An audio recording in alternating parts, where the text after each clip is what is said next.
exactly, they're looking at ownership. So to your point about kind of what does this version look like for, you know, the Social Security card and all these different things, that's what the artist is dealing with their personal IP trying to be purchased by companies when they're in college playing football or playing a basketball, right? That their identity is trying to be owned through the blockchain by companies, right? So that becomes a really scary idea when you when you extrapolate that out.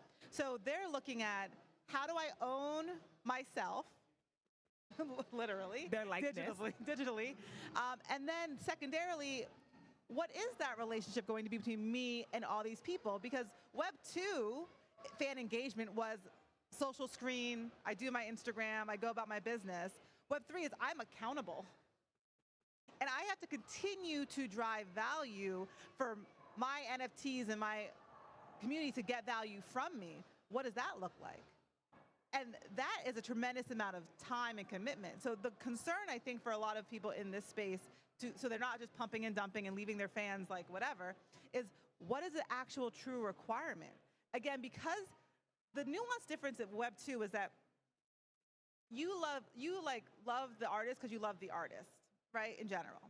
Now you're assessing the artist's business model in Web 3 to see if it's worth you participating in their journey with them. And that's like having a 1,000 shareholders. I mean, and it's really, so that issue is the fear, I think, for artists is like, what is the commitment beyond the royalties of the artist musician? What's the commitment? And am I going to be the Beanie Baby? Am I going to be like uncool for 20 years and come back all of a sudden with some greatest hits and be popping again? And my NFT is going to be worth a ton in 30 years, and they're all making a bet, right? It's great to say community, but just think about it like a family. Yeah. Your family right now, you love your family. You're committed to your family. Get 1,000 of those people, and then you have a different conversation, right? I just want to add one part to that. It's like, you're talking ownership and IP that we give away freely anyways to social media platforms and things that we use for business, for leisure, and we don't think twice about first name, last name, email, phone number, now wallet address, right? And when I talked previously and mentioned the word legacy, I'm tired of building castles on other people's sand. Part. And that's what we do perpetually as a new platform pops up and one fades away. Yeah. You had Musical.ly before you had TikTok, you had Snapchat, you had Ventrilo, TeamSpeak, Paltalk, whatever it is. So at the end of the day, it really is a reclaiming of ownership and then understanding that you're building for tomorrow. You're building for 10 years from now. So ideally, you're more conscious with your decision making and how you present yourself and put yourself out there, which is why it comes back to the social responsibility of people that are more in the limelight and bigger businesses to be very, very, very conscious of how they come and come correct. And I think I think the thing that you're bringing up here is the separation between Web3 as technology identification and kind of future technology versus transaction, consumers, and consumption. And they're two different things. And I think you're right that the artist right now is talking about engagement, fans, they're not talking about identity and IP. And as an individual participating in Web3, the onboarding should really be about that. The investment should be in the crypto coin directly. And even with the NFT conversation, that's a value exchange over time thing. And I think we're all talking about that because that's where the money is and that's where the interest is. But the real thing is like, wait, what are these other technologies that we have to be aware of, and how are we getting people to those? Yeah, I think you're leading into a great conversation around technology, but I want to make a point that you made before about the obligation that project owners, creatives, anyone that's building in the space, there's this idea that they don't understand the operation and the business side, and everyone's saying we're taking the middleman out. But trust me, I've talked to a lot of creatives that don't want to do that work and don't want to be a part of the daily engagement sitting in Discord. And so I think there's a valid point around the consumer journey.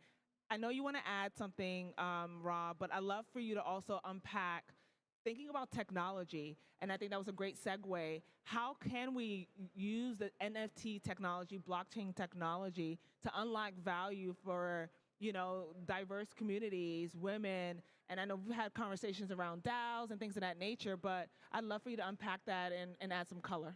Yeah, that's actually where I was going, so that's a perfect setup. So tech, schmeck, tech. That's great, right? we're humans in this room, right? So if a new trend came out where we use pencils and papers to write crazy ideas and we pass it, it's this whole like organic, non-tech movement, we'd all be on it and we could change the world. Don't get hype over the tech. The actual idea and the possibility we are right now, the really gold nugget in this is the evolution of humanity. There's an opportunity using the technology, and it's exciting to be alive right now because blockchain, Web3 will change all of these things. But when you get into the again, I was introduced from the spirituality side of this. When you think about that, it's an opportunity for us to transmutate our systems, develop new systems and way forward. That's what's really exciting. Yeah, you can make money and all that. That's great. People are jumping in, people high prices. I'm getting rich. That's cool. We have those systems in place. You know what? The celebrities are good. They're good. They're going to be okay. There's an opportunity now to just do something different. I would love for, Web3, the core ethos was the idea this whole thing was birthed on was decentralization. Some radical coders like Bitcoin was thinking, you know what? Let's build a new system. And, Bitcoin and stuff dropped out on us. It's like, oh, wow, you know what? We don't need this old way. And so with that, we're here all trying to figure it out. Some people are diving in with money. They're bringing their business sense in. It's like, okay, we can monetize this. We can get rich. Yes, you can do that. But if we just do that, we've lost. And we haven't had the opportunity to transmute and to move forward. So when you think about culture, you think about building. There are DAOs doing amazing work around the world. They're helping indigenous tribes form communities where they can have voting and form new democratic systems. There are some cities that aren't happy with their governments. They're forming DAOs and new ways to move forward. And once you tie the technology into it, once you tie in currency and ability and NFTs, you have an incredible vehicle to do those kind of things. If you guys will look up KinDAO, Near Protocol has a lot of community that's all about that. Primordial DAO, their goal is to onboard 100 DAOs this year. And I was just talking with one of the founders, Asia. They think they might complete that goal around September, October. So that's exciting. They're doing projects like here in LA of getting wallets to like the homeless. Imagine that for them to be able to interact. So all these kind of things are happening, but all we're hearing is the business, the money, the charts. That's cool. But if we just do that, we haven't evolved and moved forward. Yeah, that was great, and that is dope. I want to get some questions from the audience, 1 or 2 questions. Mary, I was going to ask you a quick question, and I'd love to go to Dom. You've built on Bitcoin with Stacks, and, as an artist, and you're trying to do some community work, do you want to talk about, like, the technology and royalties and add anything to what he just stated? Sure. So I started my project looking for more education. And actually Stacks, the community, they had a program. So I was part of the first cohort. And then to have a program that teaches an artist like in 30 days of like all the steps to take to launch a NFT project, that was huge for me. So I think if I could see more education, and the project that I built, the Hungry Artist, that's really about just like innovation in how you could get other artists to be part, like collaborating and being part of the community without feeling like it's that they're just like, selling out and like making art for digital. It's more like, let's build a community. So, we're hosting an event next week. And basically it's just, everything we're doing is just about like building better. So thanks for asking that. Yeah, and I feel like what I love when you were telling me a lot about Stacks, that they removed the headache of you having to figure out the technology by yourself and being able to be a tech arm for you as you kind of deploy and build your project. Dom, you were going to add something to some of these points. Please. Everyone's awesome and it's wonderful. No, I was just going to agree with Eric just saying that that is the opportunity. If you have a chance to do a DAO is a nonprofit, except the actual members get paid back, right? I mean, the fact that everything is based in crypto and that thing is an asset that's yielding is something that does create an opportunity for democratization of access, which allows people to take more risk and more chance in creating new things in the world. So that is at the net what Web3 offers up to people.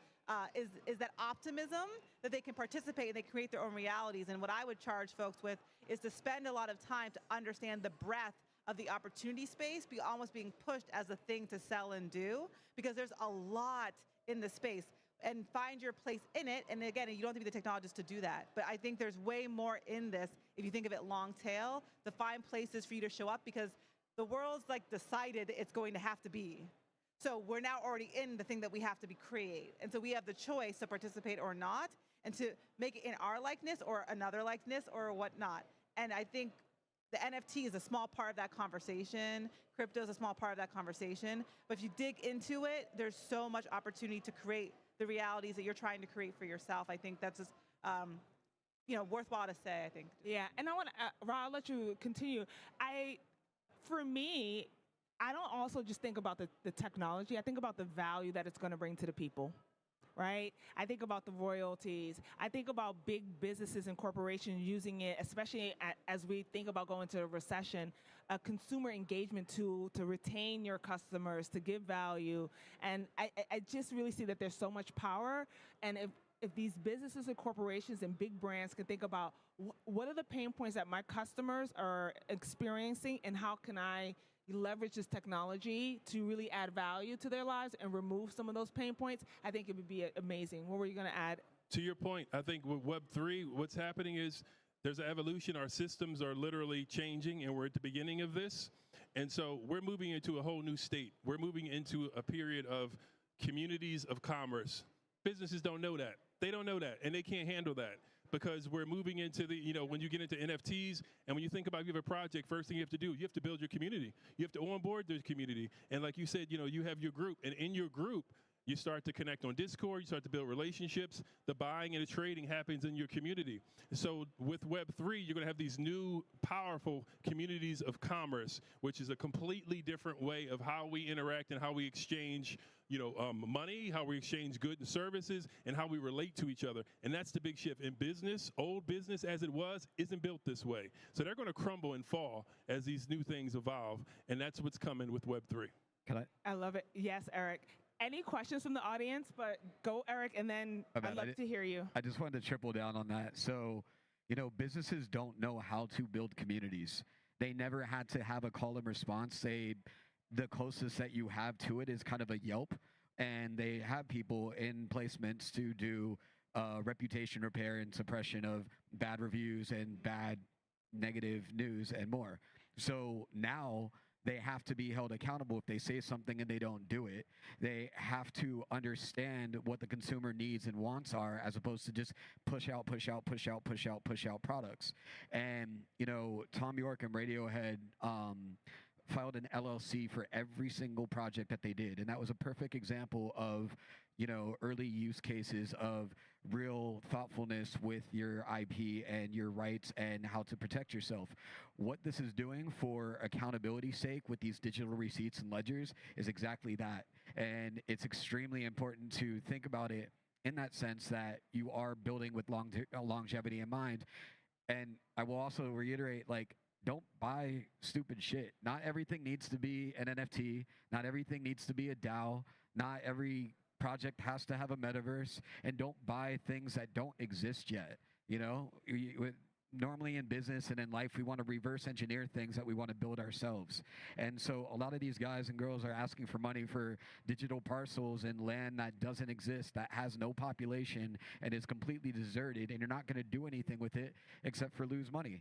So, just be very conscious as a consumer, and we're becoming more educated consumers by the day, and the space is getting more safe, so to speak, but it happens in waves, and this is new technology. So, if you're putting people over profit, there's a huge opportunity for change, and socioeconomic change is what I'm here for and what this technology can create. And when we're seeing banks place liens on people's accounts in third world countries, or we're seeing bankless systems like places in Lebanon, and education going on the forefront in Africa and India, you're seeing firsthand, watch where the money's moving if you want to see trends, But if you don't have the money as your motivator to why you're doing things, you'll find all the intrinsic and inherent values in this space.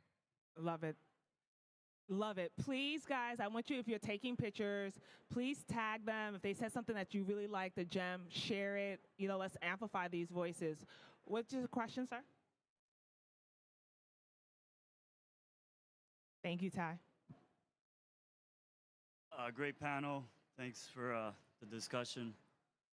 You guys have covered, a wide gamut, culture, that's everything almost. I just wanted some, your input on the culture. One thing that wasn't covered that much is like the health, both mental and physical, of people. And we actually don't have like a too healthy of a culture right now. So any ideas on how to, okay, because I'm a little. I think I got it. But also, well, one thing is like I heard a panel last night. They were talking about the interface of the virtual world, the metaverse, and the physical world, and how AI and machine learning is gonna be implemented in the virtual world, and then translate to things in the physical world. So then that relationship with your mental and physical health, there's a lot going on there. So any ideas on how to gamify that, maybe incentivize people to improve their health, both physical, spiritual, and mental? I'd love to hear Ra and Dominique. We had a conversation about that on the panel. Yeah, immediately your first question was about, mental health of the culture of crypto. Crypto has many facets. DeFi is one part, DAOs are one part, NFT culture is one part. I would say find yourself a new community, like a quick action step. Go check out. There's a Near booth over there as a community. Near Protocols and what they're doing in DAO and what they're doing with artists and humanitarian efforts is amazing. Again, they have projects, with different DAOs getting wallets to the homeless here in LA. Connect with a different cultural group within crypto and find that thing that gives you joy and spirit, and you'll feel it. Use your instinct. And the other side, maybe take a break from that, right? If you're like flipping and all that kind of stuff, that's a really aggressive scene. All the NFTs, who's got the best ape? Who's got this? Who's got the crypto punk? Just take a break from that and get into some other things, and that might give you that kind of spirit or joy that you're looking for, and that's it. I want to definitely take one more question. Oh, you got it. All right, go for it. Okay. Hello, guys. Thank you so much for this panel. It's great. I wanted to ask, when it comes to crypto, there's a sense of distrust within communities, especially low-income, BIPOC, queer communities that have been historically exploited. What have you personally done to empower these communities?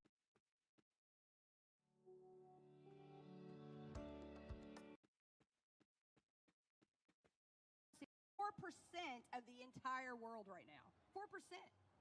And, with my prediction in about, I would say 8 to 9 years, cryptocurrency is going to be the main way that we do everything, really. Because, think about it. The credit card wasn't around, was it? No. You got to also think cash wasn't around. It's like, hey, I'll give you this chicken for your horse or your pig. That's how it used to be, and barter system. And then it advanced from there.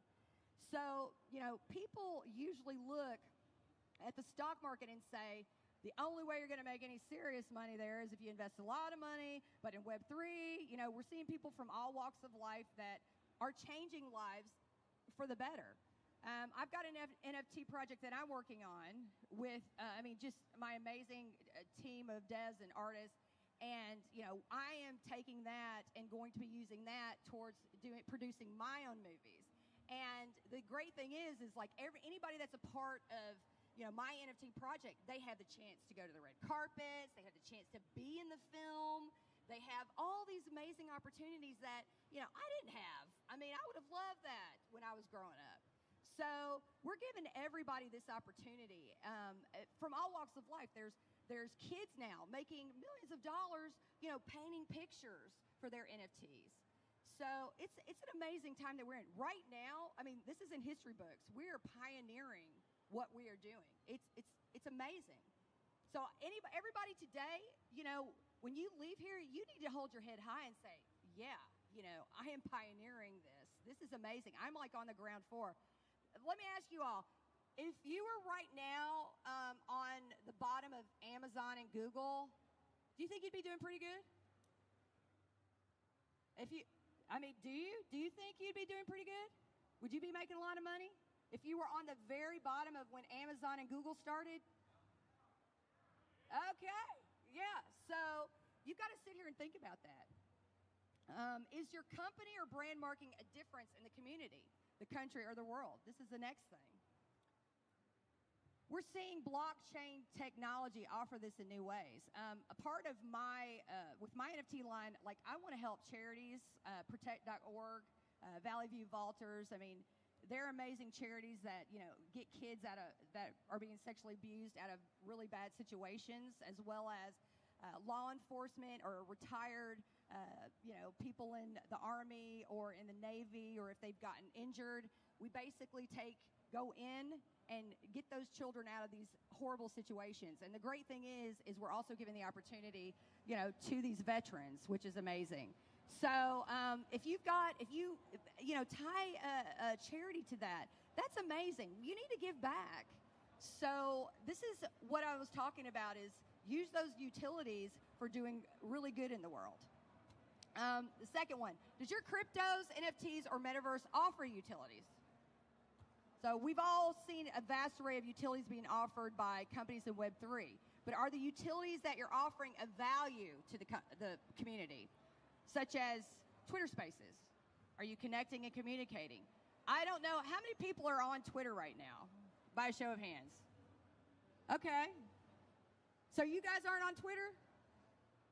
You're kinda? Well, I'm gonna tell you, Twitter Spaces, that's where you wanna go. So if you're gonna be in the, talking to people and wanting to get to know more, because sometimes this is all overwhelming for people that are newbies coming in and they're like, what is this? But if you go into Twitter Spaces, I'm telling you, the communities are so inviting, and they will help you and tell you the terminology and help you, out. It's great. I've got to tell you, I am absolutely loving the communities that I'm a part of, and we help each other, and that's what you should do. It is all about community building, because I sit here and I promote other projects, and then they help my projects, and then I promote their NFTs, and they promote mine, and that's how it should be.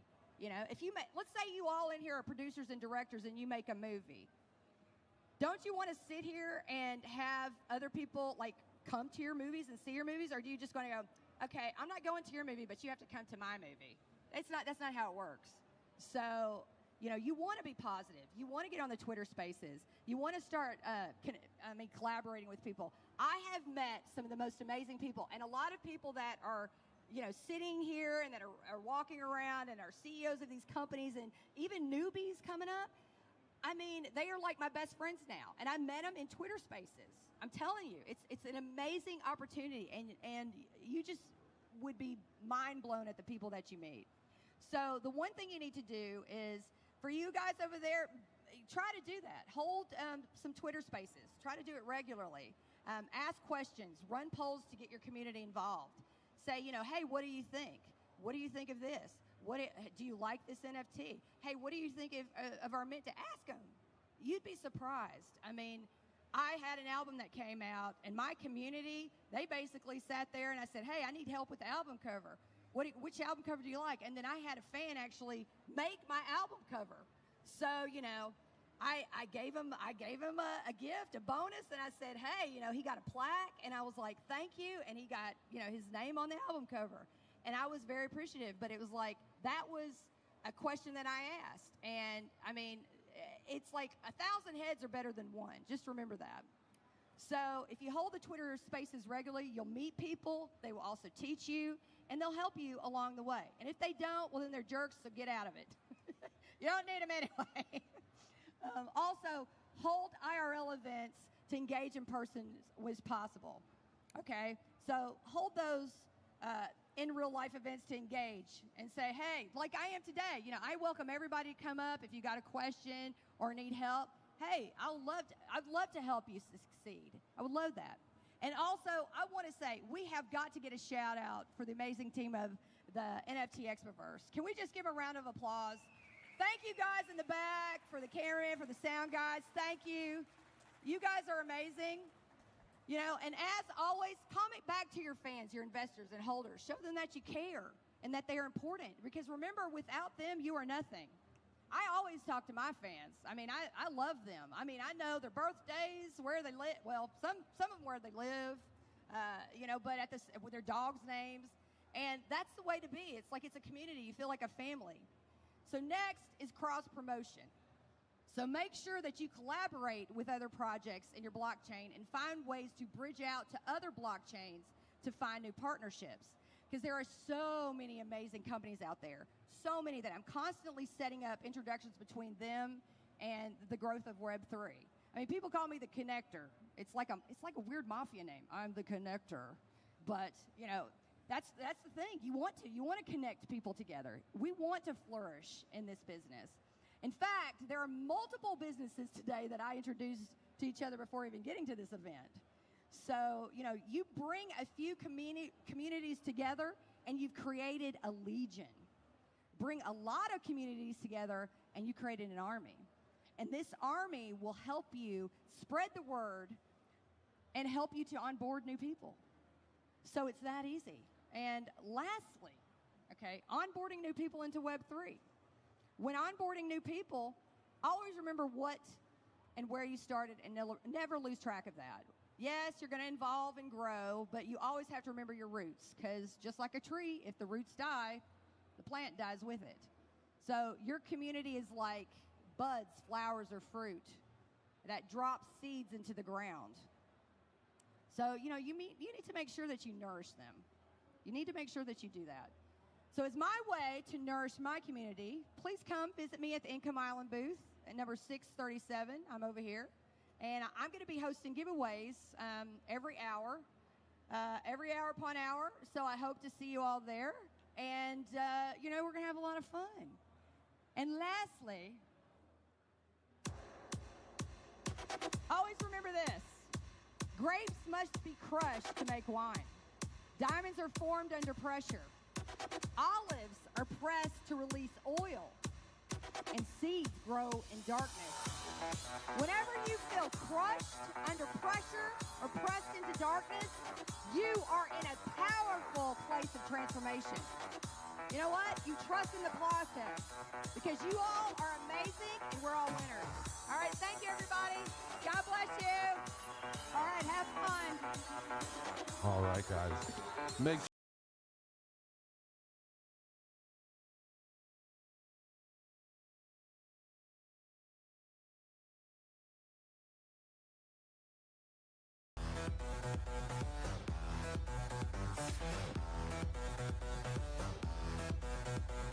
Awesome. Thank you, Dark.